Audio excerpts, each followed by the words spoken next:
The first phase of the Galana Kulalu food security project largely involved research, laying down of irrigation infrastructure, as well as trials for suitable maize varieties for the area.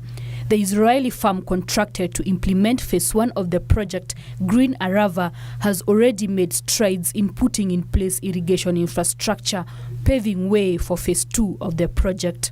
It's the equipment that will ensure the drip irrigation is carried out in the entire 10,000-acre model farm will be laid.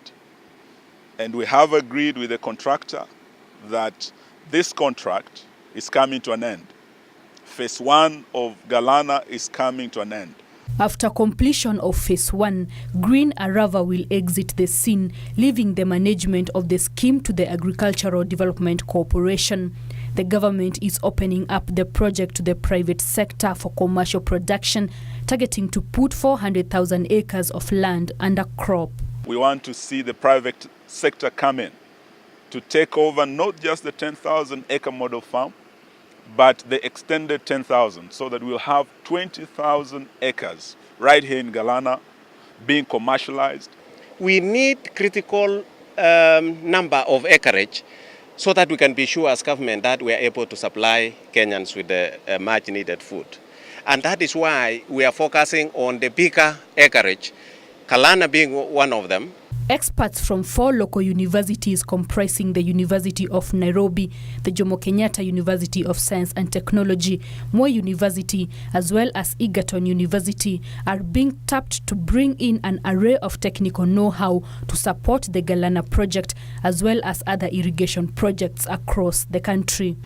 All kinds of experts are within our universities, and together I believe very firmly that will be able to assist eventually, so that within also a short time we are able to make Kenya food secure. We are going to be involved in the whole value chain, starting from the water harvesting, storage, distribution, and also in the area of purification, and also in the area of designing and construction of dams, and also in the area of post-harvest technologies. The experts from local universities are expected to develop more suitable ways of food production. We want our universities to give us technologies and to do serious costs in some of the projects we are doing, so that we can reduce the cost of laying our infrastructure.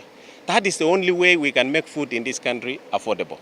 We are going to do a lot of extension work together and making sure that we have designs that will help us move this country forward, so that we can cascade whatever we learn to the extension workers in the field, in the counties and nationwide.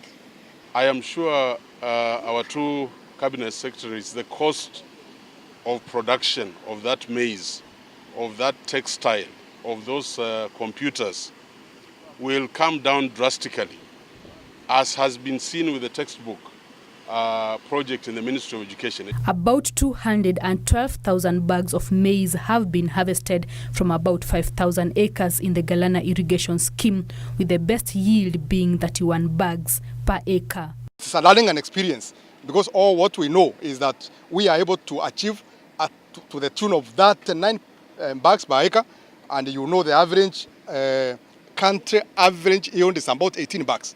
But here in Galana we are able to achieve up to 39 bags, and we are aiming higher, and I believe we should be able to arrive there as we continue, as we cooperate with the HDC. Tapping into local expertise in the implementation of food security projects across the country is expected to bring the cost of production down. Kenyans can only hope that this intervention will bear fruits. Ruth Mutegi for Channel 1 Business at the Galana Irrigation Scheme.